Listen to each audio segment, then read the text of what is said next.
नमस्कार। घड़ी में रात के 9 बज चुके हैं और वक्त हो गया है आपके पसंदीदा बुलेटिन प्राइम टाइम एट 9 का, जहां मिलती है आपको प्रदेश की हर ताज़ा खबर। आप देख रहे हैं बीबीसी राजस्थान और मैं हूं आपके साथ हेमंत पाठक राही। चलिए शुरुआत करते हैं आज की सबसे अहम खबरों के साथ। डालते हैं एक नज़र आज की सुर्खियों पर। सहकारिता के राज्य स्तरीय कार्यक्रम का भीलवाड़ा में सीधा प्रसारण हुआ। अधिकारियों व जनप्रतिनिधियों ने सुना लाइव। उदयपुर में ऑनलाइन सट्टेबाजी पर पुलिस की बड़ी कार्रवाई। देवारी में एक फ्लैट से 7 लोगों को किया गिरफ्तार। राजसमंद में आईजीएल की मनमानी खुदाई से हाहाकार। बिना अनुमति किया जा रहे कार्य से लोगों का जीना मुहाल। सांसद महिमा कुमारी ने जीता महिलाओं का दिल। राजसमंद में समस्याओं का समाधान कर बटोरी प्रशंसा। सांसद रोत ने की आदिवासी विकास के लिए बजट में 30% हिस्सेदारी की मांग। भील प्रदेश संदेश यात्रा में बोले बांसवाड़ा डूंगरपुर सांसद। कहा विकास की दौड़ में पीछे छूट गया आदिवासी क्षेत्र। चित्तौड़गढ़ में शिक्षा के मंदिर को शर्मसार करने वाली घटना। शिक्षक पर अश्लील वीडियो बनाने का आरोप। राजसमंद में भावा पेट्रोल पंप पर बदमाशों का हमला। कर्मचारी बुरी तरह घायल। सीसीटीवी में कैद हुई वारदात। राजसमंद में मूसलाधार बरसात से नदी नाले उफान पर। कुंभलगढ़ में बच्चे फंसे। मंदबुद्धि महिला नाले में बही। अज्ञात बदमाशों ने कुत्ते पर पेट्रोल डालकर लगाई आग।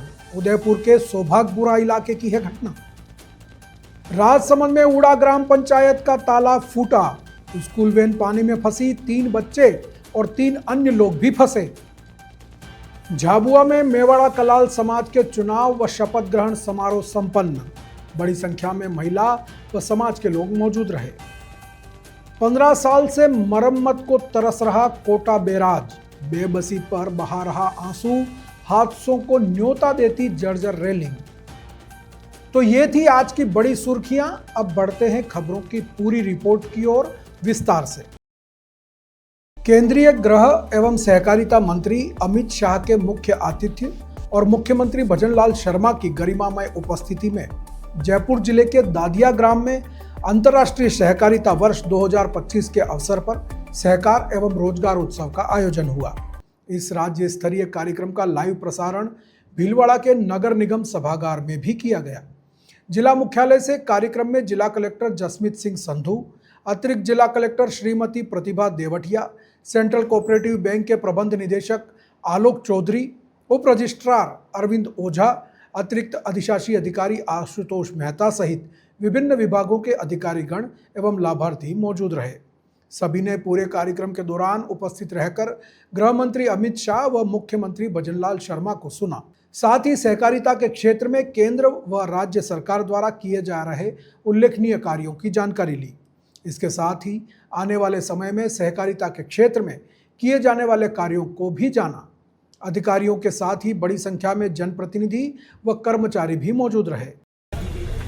आज सहकार एवं रोजगार उत्सव के लेवल पे राज्य सरकार के निर्देशों के क्रम में माननीय गृह मंत्री जी की प्रेजेंस में पूरा गृह और सहकार और रोजगार उत्सव मनाया गया और राज्य सरकार के निर्देश जो प्राप्त हुए उसके अनुसार यहाँ पे भी भीलवाड़ा में भी कार्यक्रम आयोजित किया गया। इसमें मेडिकल विभाग और सहकारिता विभाग, म्यूनसिपैलिटी विभाग सभी से नियुक्ति पत्र प्रदान किए गए। माननीय मुख्यमंत्री जी महोदय के द्वारा जो निर्देशों के क्रम में सभी को त्वरित भर्ती और नियुक्ति के क्रम में यह आज सम्मेलन ऑर्गेनाइज किया गया है। सबको नियुक्ति पत्र प्रदान किए गए। सबको एक राजकीय कर्मचारी के दायित्व और उनके क्रियान्वयन और निर्वहन पे फोकस करवाया गया है। सभी जो आज नौकरी प्राप्त कर रहे हैं, ज्वाइन कर रहे हैं, सबको प्रशासन की तरफ से शुभकामनाएं और अच्छे से राज कार्यक्रम। उदयपुर जिले में ऑनलाइन सट्टेबाजी के खिलाफ चलाए जा रहे विशेष अभियान के तहत पुलिस को बड़ी सफलता हाथ लगी है। प्रतापनगर थाना पुलिस और जिला स्पेशल टीम ने संयुक्त कार्रवाई करते हुए देवारी स्थित एक अपार्टमेंट के फ्लैट नंबर 807 पर दबिश दी और वहां से 7 युवकों को रंगे हाथों गिरफ्तार किया है। आरोपी दुबई से संचालित वेबसाइटों के जरिए ऑनलाइन सट्टा खेलते थे और दूसरे लोगों को भी खिलवाते थे। कार्रवाई जिला पुलिस अधीक्षक योगेश गोयल के निर्देशन में अतिरिक्त पुलिस अधीक्षक उमेश ओझा एवं नगर पूर्व सीओ छगन राज पुरोहित की निगरानी में की गई। पुलिस को मुखबिर से सूचना मिली थी कि देबारी क्षेत्र में कुछ युवक इलेक्ट्रॉनिक डिवाइसेस के माध्यम से सट्टेबाजी कर रहे हैं। सूचना के आधार पर डीएसटी और थाना प्रतापनगर की टीम ने संयुक्त दबिश दी। पुलिस ने मौके से बड़ी मात्रा में इलेक्ट्रॉनिक डिवाइसेस भी जब्त किए हैं, जिसमें 4 laptop, 23 mobile phone, 19 ATM card, 5 bank passbook, 8 chequebook, इसके अलावा करोड़ों का हिसाब रिकॉर्ड भी बरामद हुआ है। प्रारंभिक जांच में सामने आया कि आरोपी मास्टर आईडी के जरिए विभिन्न वेबसाइटों से ऑनलाइन सट्टा चला रहे थे। यह नेटवर्क अब तक लगभग 5 करोड़ रुपए की सट्टेबाजी कर चुका है। पुलिस के अनुसार यह गिरोह दुबई से संचालित ऑनलाइन प्लेटफॉर्म के माध्यम से लोगों को सट्टा खिलवाता था और फर्जी खातों, मोबाइल सिम व ऑनलाइन वॉलेट्स के जरिए लेन देन करता था। अब पुलिस आरोपियों से पूछताछ कर नेटवर्क के अन्य सदस्यों और मुख्य सरगनाओं की जानकारी जुटा रही है। बरामद सामग्री की भी फोरेंसिक्स जांच करवाई जा रही है। राजसमंद शहर में आईजीएल गैस कंपनी और उसके ठेकेदारों की मनमानी लोगों पर भारी पड़ती नजर आ रही है। बिना किसी पूर्व अनुमति व नियमों को ताक पर रखकर की जा रही गैस पाइपलाइन बिछाने की खुदाई से शहरवासियों का जीना मुहाल कर दिया है, जिससे आम लोग पूरी तरह से प्रभावित हैं। कंपनी द्वारा गैस पाइपलाइन बिछाने का काम शहर के कई इलाकों में चल रहा है।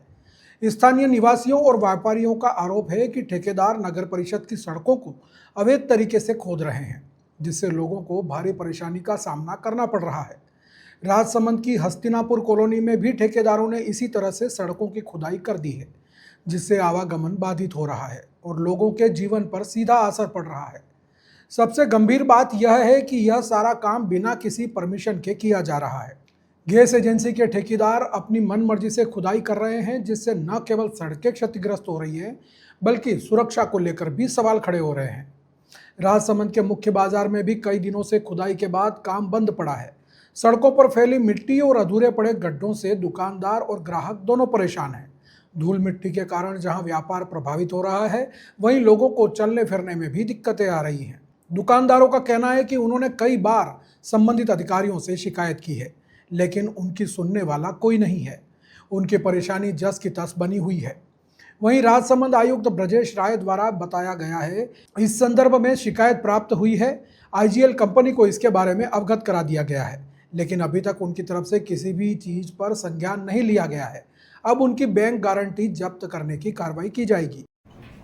गैस पाइपलाइन के द्वारा कार्य किया जा रहा है, बिना परमिशन के कार्य किया जा रहा है। राजसमंद की काकरोली के अंदर परमिशन नहीं दी गई है, उसके बाद भी धड़ल्ले से काम किया जा रहा है और लोगों को उससे परेशानी का सामना करना पड़ रहा है। क्या एक्शन उस पर किया जाएगा? देखिए, इंद्रप्रस्थ गैस लिमिटेड आईजीएल द्वारा गैस हाउस होल्ड्स तक पहुंचाने की भारत सरकार की जो योजना है, उसके तहत यहाँ पाइप्स वगैरह की लेइंग की जा रही है, जिसके लिए नगर परिषद से परमिशन के लिए आवेदन किया गया था और कुछ हिस्सों के लिए उनको परमिशन जारी भी की गई है। रेस्टोरेशन के संबंध में शिकायतें प्राप्त हुई हैं कि टाइमली और प्रॉपर रेस्टोरेशन नहीं हो रहा है।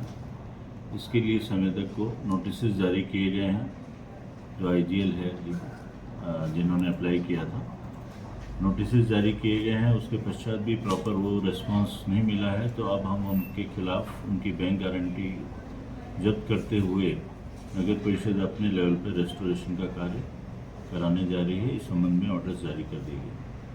सर, बिना परमिशन कार्य हुआ है, उसके लिए क्या उन पे एक्शन किया जाएगा? बिना परमिशन कार्य हुआ है, इसको मैं अपना फील्ड स्टाफ है उससे चेक कराऊंगा।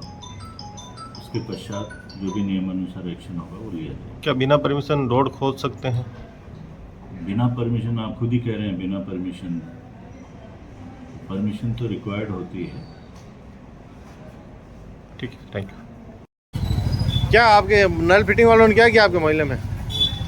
फिटिंग वालों ने तो कुछ नहीं किया, लेकिन लाइट भी गैस फिटिंग वालों ने खड्डे करके गए हैं, तो अभी तक वापस सही ढंग से बंद हुए नहीं है। उसमें कीचड़ हो रहा है, ऊपर जो मिट्टी मलबा डाला वो भी कीचड़ वाला डाला है, तो पाँव फिसल रहे हैं, बच्चे गिर रहे हैं। इसमें कोई बड़ा हादसा हो जाता है, कौन जिम्मेदार रहेगा इसमें?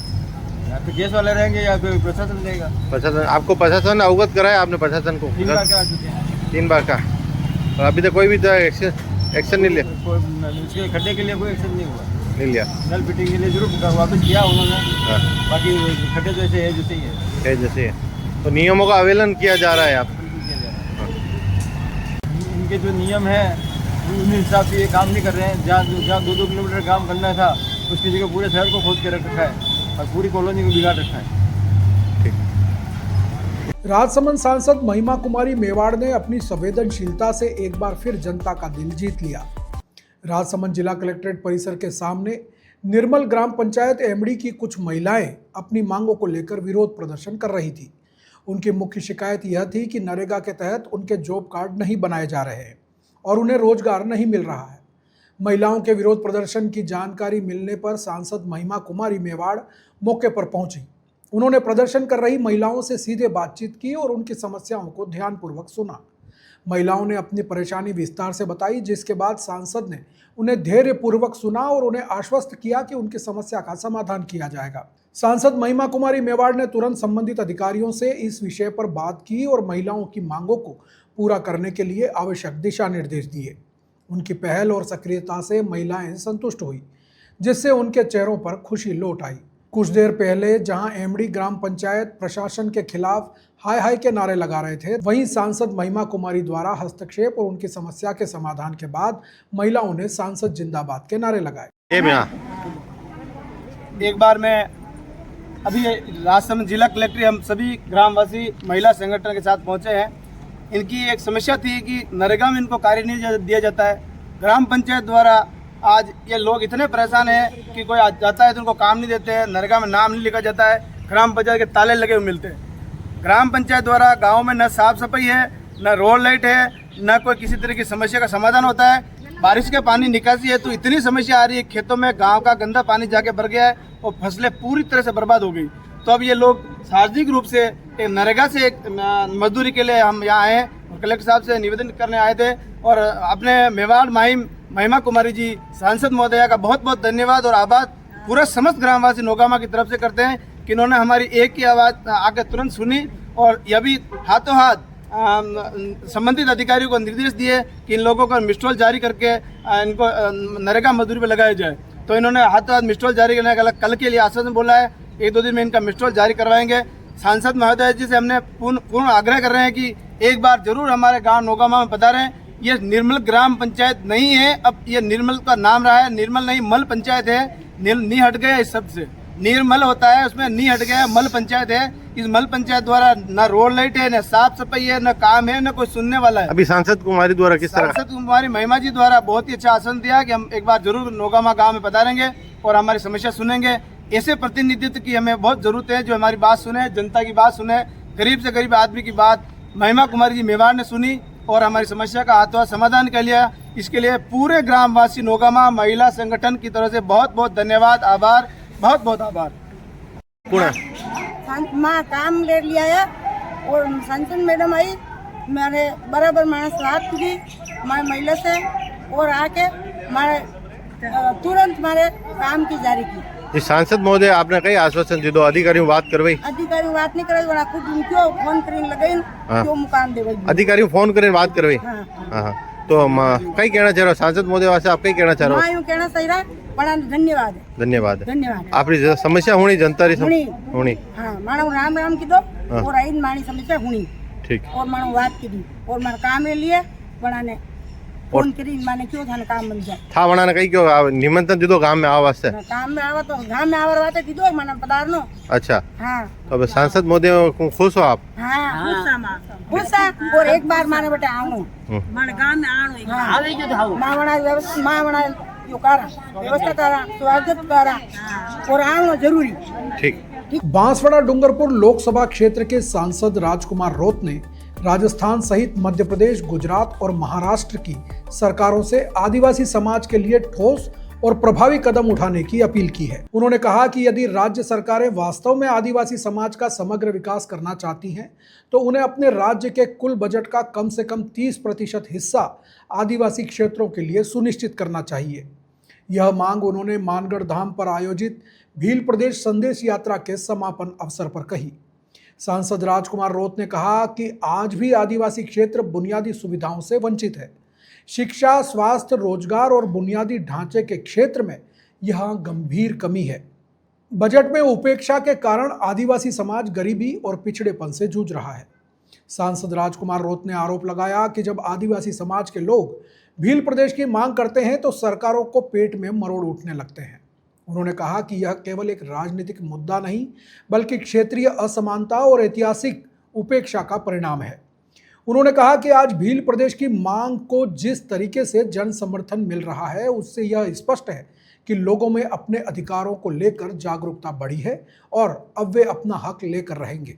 उन्होंने यह भी विश्वास जताया कि हमारे आदिवासी पूर्वजों ने जो सपना देखा था वह आने वाले वर्षों में जरूर पूरा होगा। आज मानगढ़ की धरती पे ये शहीदों की धरती है जो 1913 के अंदर 1500 से अधिक आदिवासी समुदाय जिन्होंने अपने शहादत दी थी भील प्रदेश की मांग को लेके, अंग्रेजी शासन व्यवस्था, राजा रजवाड़ी शासन व्यवस्था से तंग आके इन्हीं अधूरे सपने को पूरा करने के लेकर कहा जाए कि आजादी के बाद से लगा के कई क्रांतिकारी वीरों ने, कई नेताओं ने भील प्रदेश की मांग को लेकर पुरजोर तरीके से आवाज उठाई थी, लेकिन सरकारों ने दबाने का प्रयास किया था और उन्हीं अधूरे सपने को, उन्हीं अधूरे उद्देश्य को आज पूरा करने का काम आज का युवा के साथ में हम लोग मिलकर कर रहे हैं। और वही भील प्रदेश संदेश यात्रा थी आज मानगढ़ की धरती पे।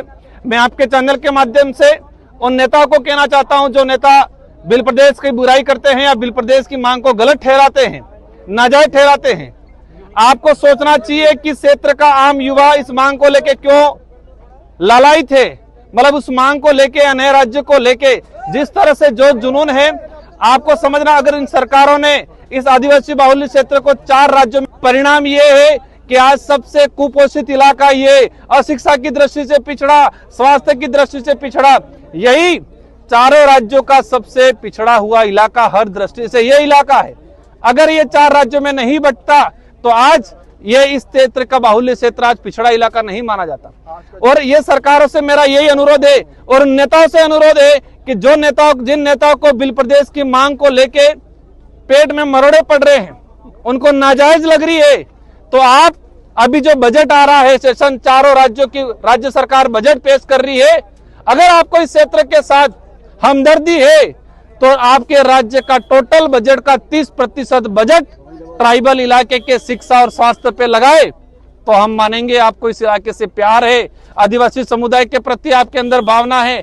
सिर्फ आदिवासी समुदाय को वोट बैंक बना के राजनीति करने का प्रयास किया जाता है चारों राज्यों के अंदर। चित्तौड़गढ़ जिले से एक बार फिर शिक्षा के मंदिर को शर्मसार करने वाली घटना सामने आई है। बेंगू उपखंड क्षेत्र के आवलहेड़ा गांव स्थित महात्मा गांधी राजकीय उच्च माध्यमिक विद्यालय के एक अध्यापक पर छात्र छात्राओं के अश्लील वीडियो बनाने का गंभीर आरोप लगा है, जिसके बाद से ग्रामीणों में भारी आक्रोश है। जानकारी के अनुसार ग्रामीणों को जब विद्यालय के अध्यापक शंभूलाल धाकड़ द्वारा छात्र छात्राओं के अश्लील वीडियो बनाए जाने की जानकारी मिली तो वे उग्र हो गए। बताया जा रहा है कि इस मामले की शिकायत जिले के उच्चाधिकारियों से की गई थी। आज परिजन और ग्रामीण विद्यालय घेराव करने की योजना बना रहे थे, लेकिन इसी बीच बीती रात पुलिस ने आरोपी शिक्षक शंभूलाल धाकड़ को हिरासत में ले लिया। घटना की जानकारी मिलते ही उपखंड अधिकारी मनस्वी नरेश और नायब तहसीलदार विष्णु यादव विद्यालय पहुंचे, जहां विद्यार्थियों के बयान दर्ज किए गए। फिलहाल अधिकारी मामले में जांच पूरी होने के बाद ही अधिकृत बयान देने और कानूनी कार्रवाई करने की बात कर रहे हैं। मौके पर बड़ी संख्या में परिजन और ग्रामीण जमा हैं और शिक्षा के इस पवित्र स्थान पर हुई इस घिनौनी घटना को लेकर अपना विरोध प्रदर्शित कर रहे हैं। इस घटना ने पूरे क्षेत्र में सनसनी फैला दी है और शिक्षा व्यवस्था पर गंभीर सवाल खड़े कर दिए हैं। राजसमंद में बदमाशों के हौसले लगातार बुलंद होते जा रहे हैं। बीती रात राजसमंद के भावा पेट्रोल पंप पर कुछ अज्ञात लोगों ने पेट्रोल पंप कर्मचारियों पर जानलेवा हमला कर दिया, जिससे एक कर्मचारी गंभीर रूप से घायल हो गया। पूरी वारदात पेट्रोल पंप पर लगे सीसीटीवी कैमरों में कैद हो गई है। जानकारी के अनुसार यह घटना देर रात हुई जब 4 अज्ञात हमलावर भावा पेट्रोल पंप पर पहुंचे। सीसीटीवी फुटेज में साफ दिखाई दे रहा है कि ये हमलावर हाथों में लाठी डंडे लिए हुए थे। आते ही उन्होंने बिना किसी उकसावे के पेट्रोल पंप कर्मचारियों पर हमला कर दिया। इस हमले में एक कर्मचारी बुरी तरह से घायल हो गया, जिसे तत्काल राजसमंद के आरके चिकित्सालय में भर्ती कराया गया है, जहां उसका इलाज जारी है। प्रारंभिक जांच में सामने आया है कि इस मारपीट में 4 लोग शामिल थे। हालांकि हमले के पीछे का कारण अभी भी स्पष्ट नहीं हो पाया है। राजसमंद जिले में हो रही मूसलाधार बारिश ने जनजीवन को अस्त व्यस्त कर दिया है। नदी नाले उफान पर आ गए हैं, जिससे कई इलाकों में आवागमन बाधित हो गया है। इसी बीच कुंभलगढ़ क्षेत्र से दो चिंताजनक खबरें सामने आई हैं। कुंभलगढ़ क्षेत्र के उठड़ों की भागल काठिया गांव में भारी बारिश के कारण दो बच्चों के बाढ़ के पानी में फंसने की खबर मिली है। बच्चे किस परिस्थिति में फंसे यह अभी पता नहीं है, लेकिन बच्चों के बचाव के प्रयास शुरू हो गए हैं।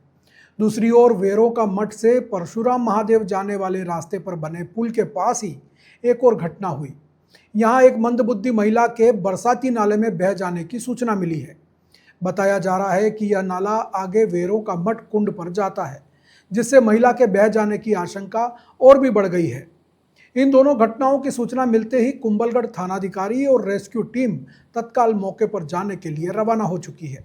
भारी बारिश और जल भराव के कारण बचाव दल को घटनास्थल तक पहुंचने में चुनौतियों का सामना करना पड़ रहा है। प्रशासन ने लोगों से अपील की है कि वे बरसाती नदी नालों और उफनते पानी से दूर रहें, अनावश्यक रूप से घरों से बाहर न निकलें और खासकर बच्चों को ऐसे स्थानों पर जाने से रोकें। उदयपुर के सौभागपुरा इलाके में दिन दहाड़े एक हृदय विदारक घटना सामने आई है। डॉक्टर डीपी सिंह की गली में कुछ अज्ञात बदमाशों ने एक सड़क पर घूमने वाले कुत्ते पर पेट्रोल या डीजल डालकर आग लगा दी, जिससे वह गंभीर रूप से झुलस गया और कुछ ही देर में उसकी मौके पर ही दर्दनाक मौत हो गई। इस अमानवीय कृत्य से क्षेत्रवासियों में भारी आक्रोश है। वहीं पशु प्रेमियों ने सुखेर थाने में इसकी शिकायत भी दर्ज कराई है। पशु कल्याण संगठनों और डॉग लवर्स ने इस घटना की कड़ी निंदा की है। उन्होंने सुखेर थाना पुलिस से मांग की है कि जल्द से जल्द आरोपियों की पहचान कर गिरफ्तार किया जाए और उनके खिलाफ पशु क्रूरता निवारण अधिनियम के तहत कड़ी से कड़ी कार्रवाई की जाए। दरअसल डॉक्टर डीपी सिंह की गली में घूम रहे एक सड़क के कुत्ते को कुछ लोगों ने पकड़ लिया। उसके बाद उसके ऊपर पेट्रोल डीजल या ऐसा ही कुछ ज्वलनशील पदार्थ डाला और आग लगा दी। थोड़ी देर में ही आग बढ़ गई और कुत्ता चिल्लाने लगा और दर्द से तड़पने लगा, लेकिन आग लगाने वाले वहां से भाग गए और इसे देखकर मजे लेने लगे। इस अमानवीय कृत्य को जिसने भी देखा उसका दिल दहल गया और उन लोगों को बद्दुआएं देने लगा जिन्होंने इस घटना को किया है।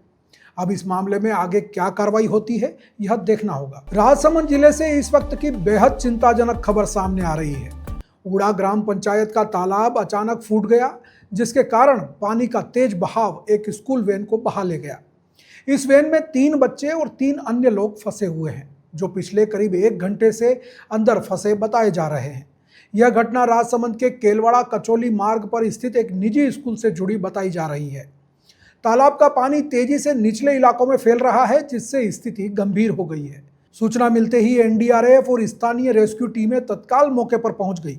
बचाव कार्य युद्ध स्तर पर जारी है, लेकिन पानी का बहाव तेज होने और लगातार बारिश के कारण बचाव अभियान में बाधा पड़ रही है। वहीं घटना की जानकारी मिलने के बाद मौके पर लोगों की भारी भीड़ भी जमा हो गई है और लोग भी बचाव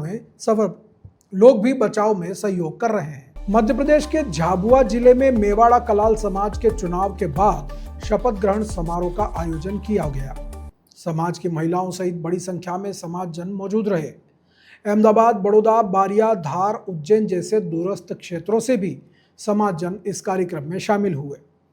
कुशलगढ़ से अध्यक्ष राहुल भटेवरा, उपाध्यक्ष राजेश सोलंकी और कार्यकारिणी टीम के साथ साथ न्याय समिति की अध्यक्ष लीला पडियार भी उपस्थित रही। इसके अलावा सेनावासा के समाज के पूर्व अध्यक्ष हरीश और पंचमहल से वरिष्ठ समाज सेवक भरतलाल भी कार्यक्रम में शामिल हुए। नीलेश भानपुरिया के कुशल संचालन में न्यास अध्यक्ष भूपेंद्र भानपुरिया और समाज के अध्यक्ष रमेश चंद्र भटेवरा को मुख्य अतिथि संजय गुप्ता ने शपथ दिलाई। अंत में हितेश बसेर ने सभी का आभार व्यक्त किया। हाड़ौती का गौरव और जीवन रेखा माने जाने वाला कोटा बैराज अपनी दुर्दशा पर आंसू बहा रहा है। 65 साल का होने जा रहा यह बैराज पिछले 15 वर्षों से मरम्मत को तरस रहा है, जिसकी जर्जर हो चुकी रेलिंग कभी भी बड़े हादसे का सबब बन सकती है। आलम यह है कि रेलिंग से सरिये तक साफ दिखाई देने लगे हैं, लेकिन जल संसाधन विभाग इसकी मरम्मत और सुरक्षा पर कोई ध्यान नहीं दे रहा है। पिछले कई वर्षों से इस पुलिया पर आवाजाही बंद होने के बावजूद लोग टूटी फूटी रेलिंग पर झुककर बैराज के खुले गेटों को देखने आते हैं। लगातार बारिश और पानी की आवक बढ़ने से इन दिनों बैराज के गेट खुलने का सिलसिला जारी है। जिससे यहाँ भीड़ लगने लगी है। ऐसी खतरनाक स्थिति में भी प्रशासन का इस ओर बिल्कुल ध्यान नहीं है, जो कभी भी बड़ी दुर्घटना को न्योता दे सकता है। कोटा बैराज नवंबर में अपना 65वां जन्मदिन मनाएगा, लेकिन सबसे बड़ा सवाल यह है कि 65 सालों में इसका पुनर्निर्माण क्यों नहीं किया गया। विडंबना यह भी है कि मात्र 300 मीटर की दूरी पर 1400 करोड़ रुपए की लागत से रिवर फ्रंट का निर्माण किया गया, लेकिन इस जीवनदायी बैराज के लिए 14 करोड़ रुपए भी नहीं जुटाए जा सके। यह कांग्रेस सरकार की उपेक्षा पर एक बड़ा प्रश्न चिन्ह भी लगाता है। कोटा बैराज 64 वर्षों से राजस्थान और मध्य प्रदेश की 6.5 लाख हेक्टेयर भूमि को सिंचित कर रहा है। साथ ही कोटा, बूंदी और भीलवाड़ा शहरों की प्यास भी बुझा रहा है। कोटा सुपर पावर थर्मल को बिजली उत्पादन में मदद करने के साथ साथ उत्तरी ग्रिड को भी रोशन कर रहा है। इसके बावजूद पिछले 15 वर्षों से इसके रखरखाव पर कोई ध्यान नहीं दिया गया, जिससे इसकी हालत दिन ब दिन बिगड़ती जा रही है। जल संसाधन विभाग को मरम्मत के लिए पर्याप्त बजट नहीं मिल रहा है, जिससे बांध के 19 गेटों की मरम्मत भी नहीं हो पा रही है। इसके सबसे अहम 2 स्लूज गेट तो वर्षों से खुले ही नहीं और अब ऐसी स्थिति है कि यदि उन्हें खोला गया तो शायद वे बंद न हो पाए, जिससे पूरा बांध खाली होने का खतरा है। इन गेटों के लोहे के रस्सों पर भी जंग लग चुका है।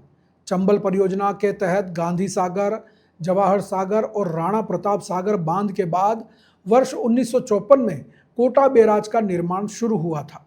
इसका उद्घाटन 20 नवंबर 1960 को प्रथम प्रधानमंत्री जवाहरलाल नेहरू ने किया था, लेकिन अब यह उपेक्षा का शिकार नजर आ रहा है। पर एक तो आवाजाही आपने बंद कर रखी है जी सर। उसके बाद भी यहाँ पर पब्लिक घूमती हुई नजर आती है।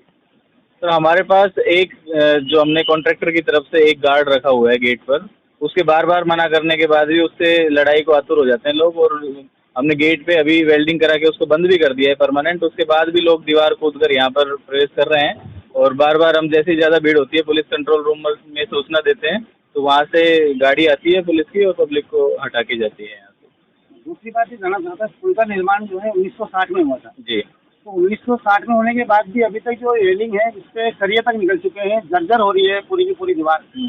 इसका काम क्यों नहीं करवाया गया? तो देखिए, जो अपने ड्रिप परियोजना करके है उसमें पहले इसकी स्वीकृति आई थी। हमने निविदाएं भी आमंत्रित की थी वर्ष 2023 में, लेकिन 3 बार निविदाएं आमंत्रित करने के बाद भी किसी संवेदक ने इसमें भाग नहीं लिया था। उसके बाद केंद्रीय जल आयोग दिल्ली में हमारे डिपार्टमेंट के उच्चाधिकारियों द्वारा मीटिंग की गई और कुछ प्रस्ताव बदल के अभी वापस से प्रस्ताव भिजवाए गए थे। तो अभी 72.10 करोड़ की 1 जुलाई को इसकी वित्तीय स्वीकृति प्राप्त हो चुकी है। अभी FS ऑनलाइन कर दी गई है, जैसे ही वहाँ से स्वीकृति आती है हम निविदाएं आमंत्रित करके और ये रेलिंग जो है पूरी कंप्लीट चेंज करानी है। प्रतापगढ़ जिला शारीरिक शिक्षक संघ द्वारा आयोजित जिला स्तरीय शारीरिक शिक्षक संगोष्ठी का शुक्रवार को नगर परिषद सभापति रामकन्या प्रहलाद गुर्जर के मुख्य आतिथ्य में शुभारंभ हुआ। इस अवसर पर मुख्य जिला शिक्षा अधिकारी कमलेश तेतरवाल ने अध्यक्षता की।